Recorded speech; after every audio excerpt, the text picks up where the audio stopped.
தமிழக வெற்றிக் கழக தலைவரும் முதலமைச்சருமான விஜய் சட்டமன்ற தேர்தலில் பெரம்பூர் மற்றும் திருச்சி கிழக்கு ஆகிய இரு தொகுதிகளிலும் வெற்றி பெற்று திருச்சி கிழக்கு தொகுதியை ராஜினாமா செய்ததை தொடர்ந்து அங்கு இடைத்தேர்தல் நடைபெற உள்ளது. இந்த இடைத்தேர்தலில் தவேகா சார்பில் நடிகரும் புகழ்பெற்ற சமூக சேவகருமான ராகவா லாரன்ஸ் போட்டியிடப் போவதாக தகவல்கள் வெளியாகியுள்ளது.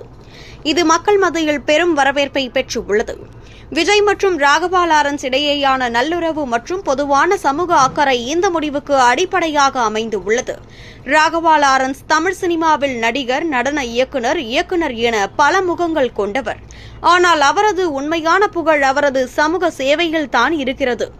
ஊனமுற்றோர், ஏழை எளிய மக்கள், முடியாதவர்கள் ஆகியோருக்கு தொடர்ந்து உதவி செய்து வருபவர் அவர். பல்வேறு நலன் திட்டங்கள் மூலம் மக்களுக்கு நன்மை பயக்கும் பணிகளை அவர் அரசியல் ஆதாயம் இன்றி மேற்கொண்டு வருகிறார். அவரது இந்த மனிதாபிமான பண்புகள் தான் அவரை அரசியலுக்கு ஏற்றவராக மாற்றுகின்றன. அரசியலில் புதிய முகங்களும் சமூக அக்கறை கொண்டவர்களும் வருவது வரவேற்கத்தக்கது என்பதை இந்த செய்தி உணர்த்துகிறது.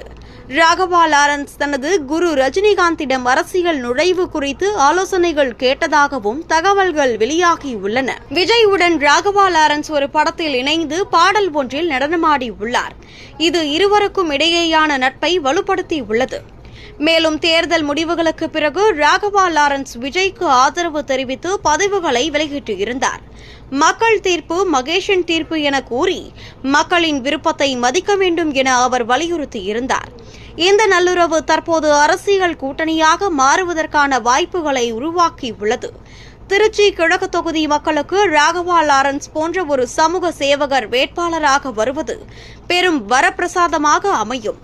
அவரது சேவை மனப்பான்மை, மக்களோடு கலந்து பழகும் தன்மை மற்றும் விஜய் தலைமையிலான தவேகா அரசின் கொள்கைகளுடன் இணைந்து செயல்படும் திறன் ஆகியவை இந்த தொகுதியின் வளர்ச்சிக்கு உதவும் என எதிர்பார்க்கப்படுகிறது.